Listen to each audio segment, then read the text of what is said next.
Hello, and thank you for participating in our presentation, From Student to Nurse, Resources to Foster Success in the First Year of Nursing.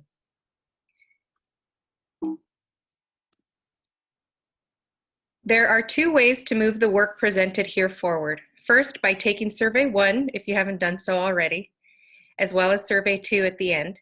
And second, by considering building on this presentation for your capstone project.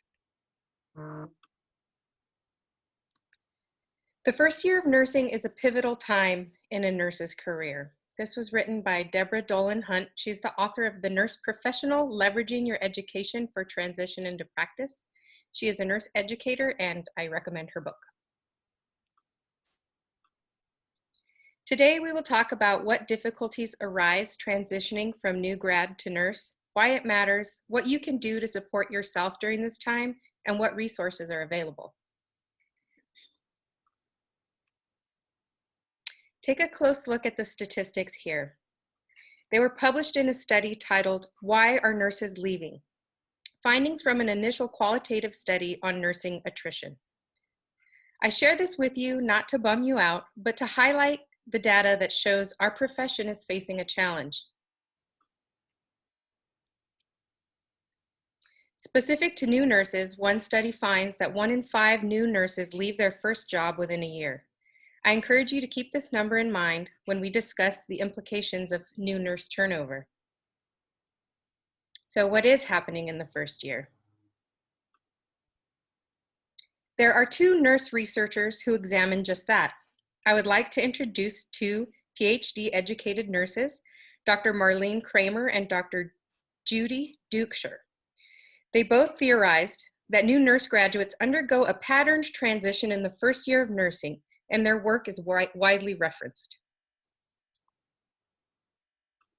Dr. Kramer proposed 4 phases. Honeymoon phase, which happens in the first 1 to 4 months, where new nurses are onboarding and training at their first job. Their patient load is still less than seasoned nurses, and they still have, nice warm feelings about nursing. It's an easy place to be in the honeymoon phase.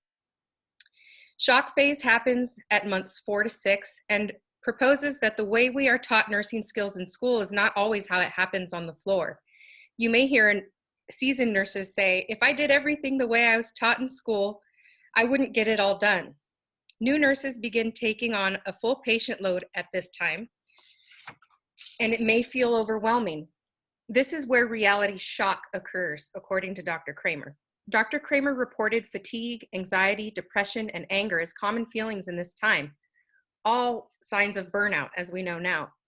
Recovery phase happens at 6 to 9 months, and the new nurse is able to view things objectively, and tension and anxiety decrease. In the resolution phase, at months 9 to 12, nurses develop resilience, coping skills, and find their voice and progress in their career.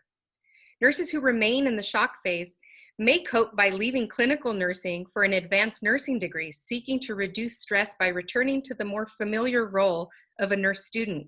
Or a nurse struggling to overcome reality shock may remain in chronic burnout, moving from job to job. Dr. Dukeshire breaks her theory into 3 phases: doing, being, and knowing.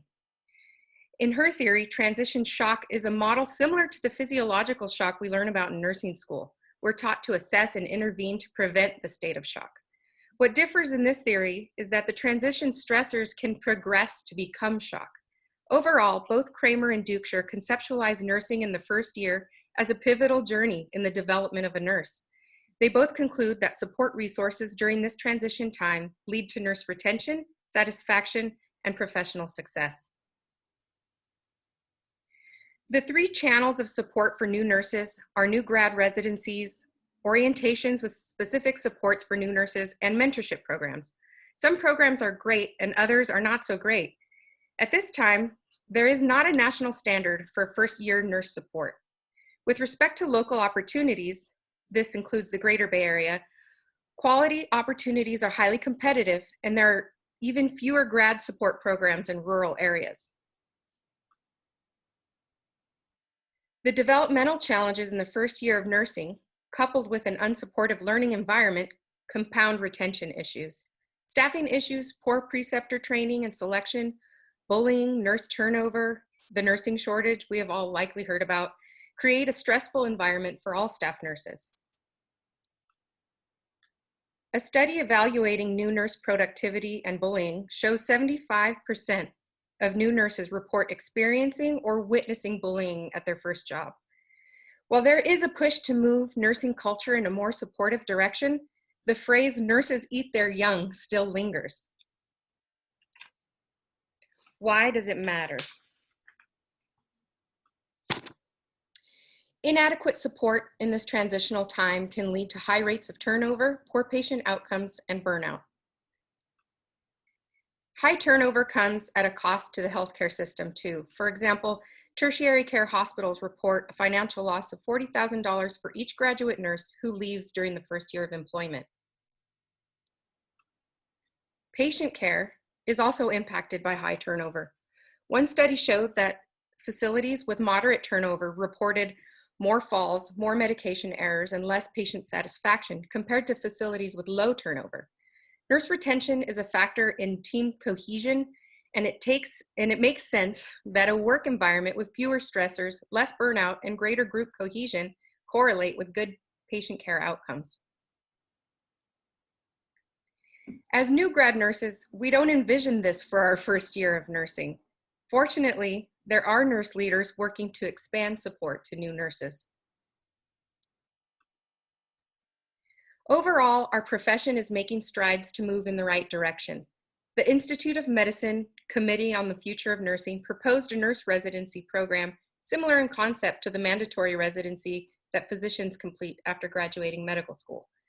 Nursing graduates would be required to complete a residency in a paid position as part of their training.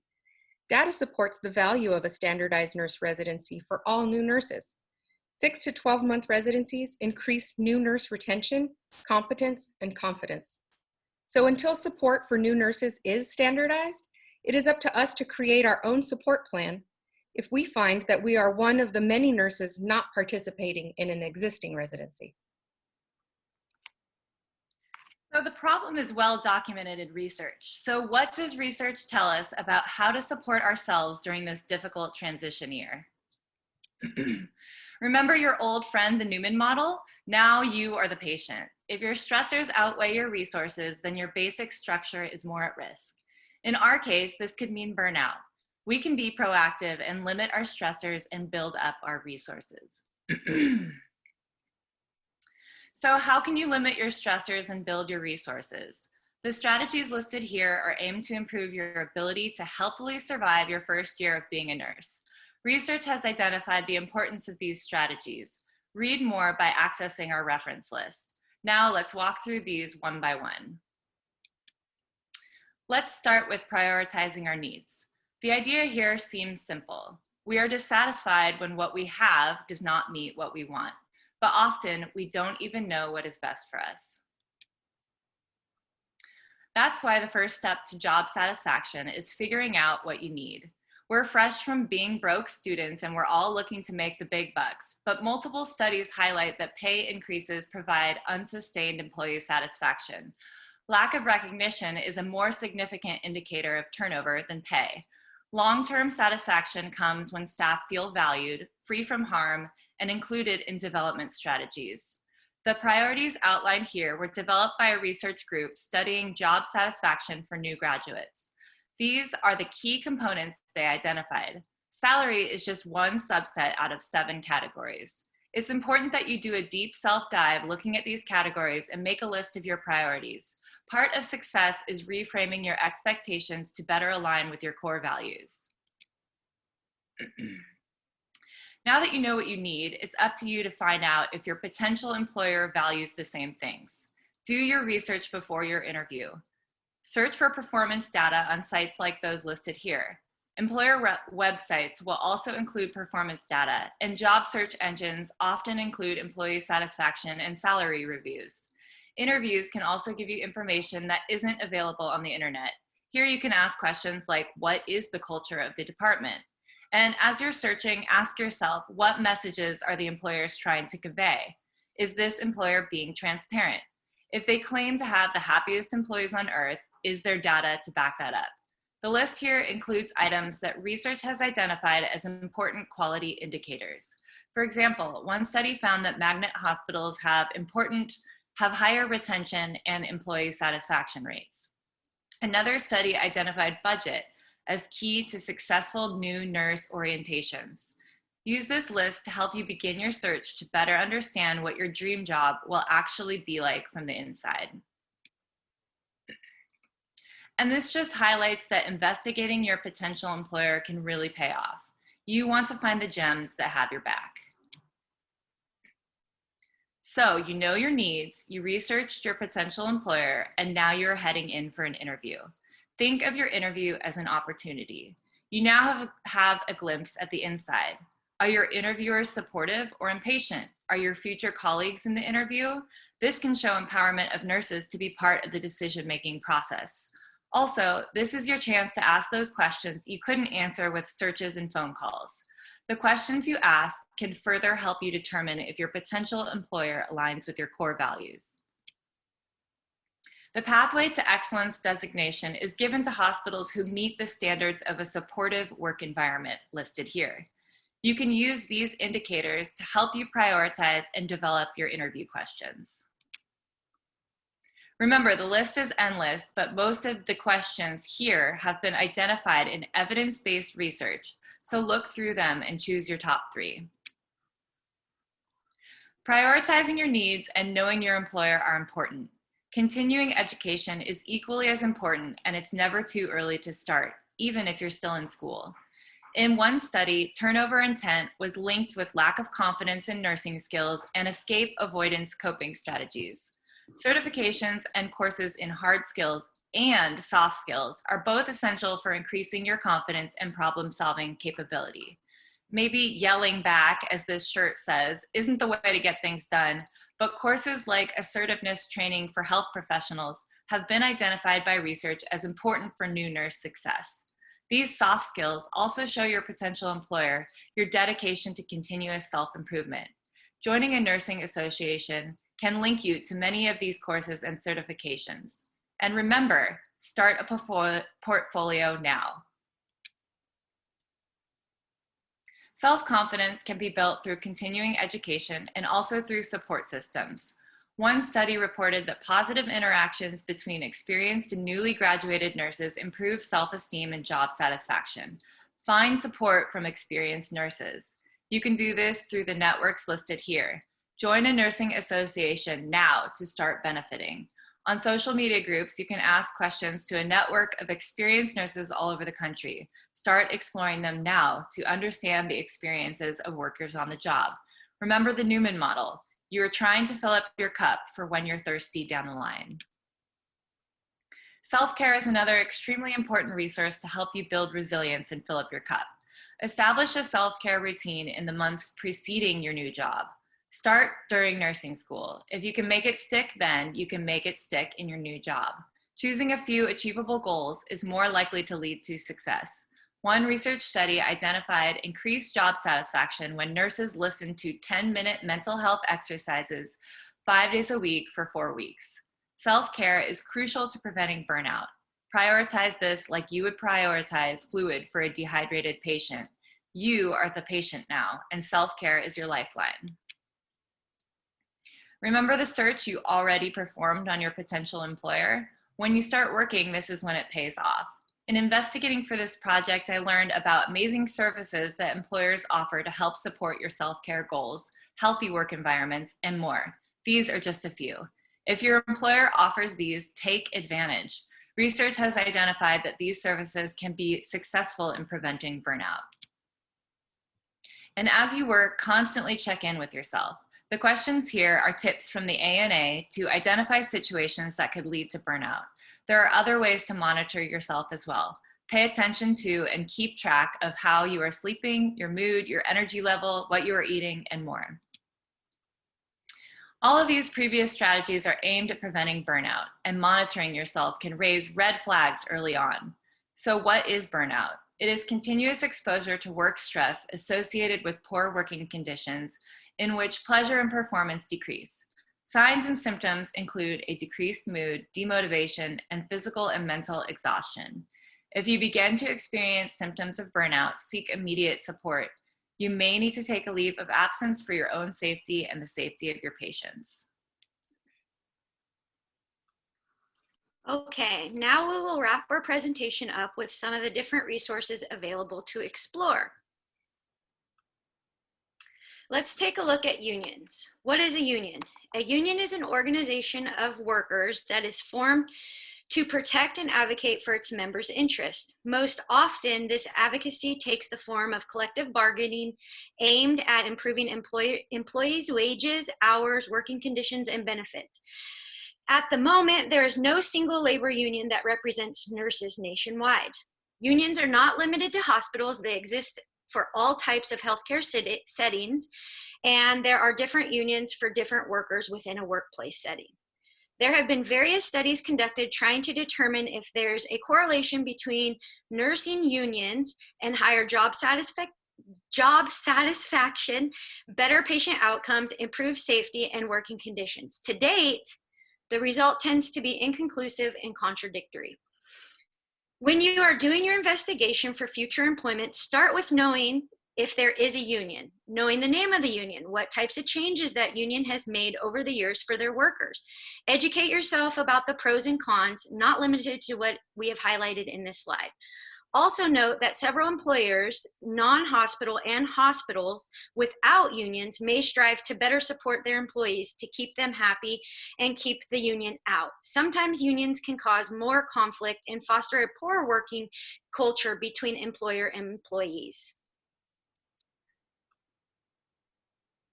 It is never too late to start investigating new grad programs. In this slide, we have some questions to consider when you are looking at different programs and what they have to offer.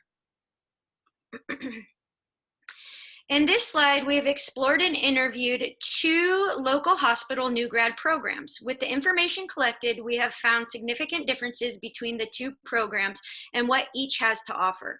Going back to what Gabby and Shannon have said in previous slides, there's no national standard for what a new grad program should offer, making it that much more important to contact and ask questions about a particular program.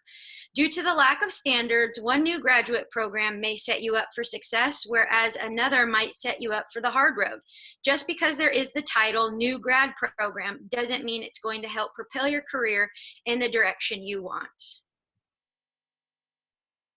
If new graduate programs and hospital settings don't fit your individual needs, don't worry.